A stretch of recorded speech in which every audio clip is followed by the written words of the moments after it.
Dayang Donna Walfiariestania, DDW, atau lebih dikenal dengan nama Dayang Donna Faruk resmi ditetapkan sebagai tersangka oleh Komisi Pemberantasan Korupsi, KPK.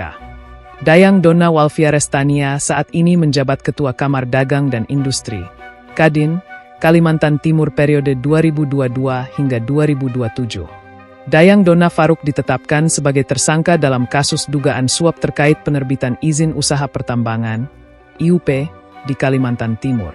Izin usaha pertambangan adalah izin resmi yang diberikan oleh pemerintah Indonesia kepada badan usaha atau perorangan untuk melakukan kegiatan eksplorasi dan produksi di sektor pertambangan mineral dan batu bara. IUP merupakan bagian penting dari regulasi yang memastikan kegiatan tambang dilakukan secara legal, aman, dan berkelanjutan. KPK mengungkapkan Donna berperan aktif dalam kasus suap IUP di Kaltim ini. Menurut konstruksi perkara yang dipaparkan KPK, Donna mulai terlibat aktif sejak awal 2015.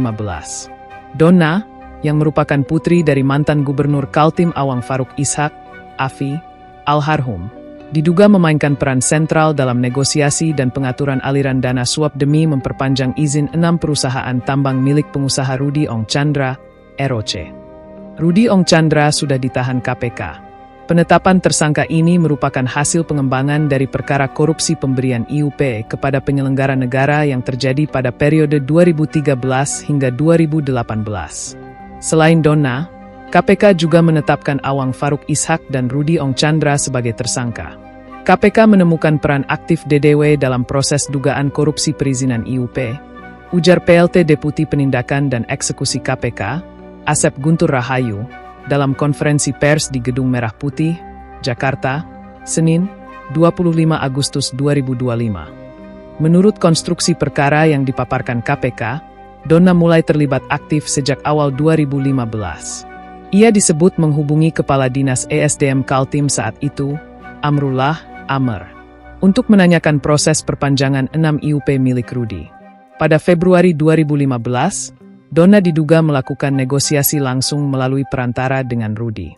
Perempuan kelahiran Samarinda, 10 April 1976 itu menolak tawaran awal sebesar 1,5 miliar rupiah dan meminta 3,5 miliar rupiah sebagai harga penebusan untuk ke-6 IUP tersebut.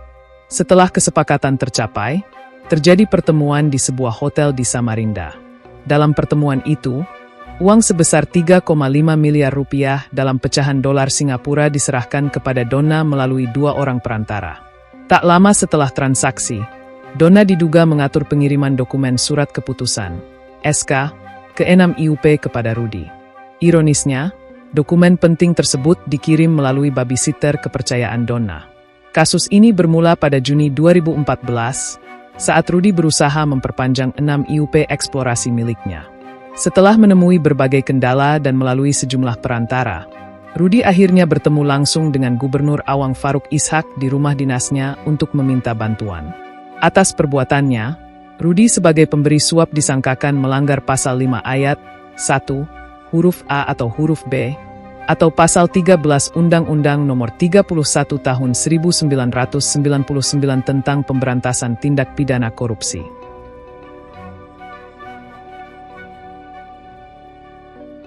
Download Tribun X sekarang, menghadirkan lokal menjadi Indonesia.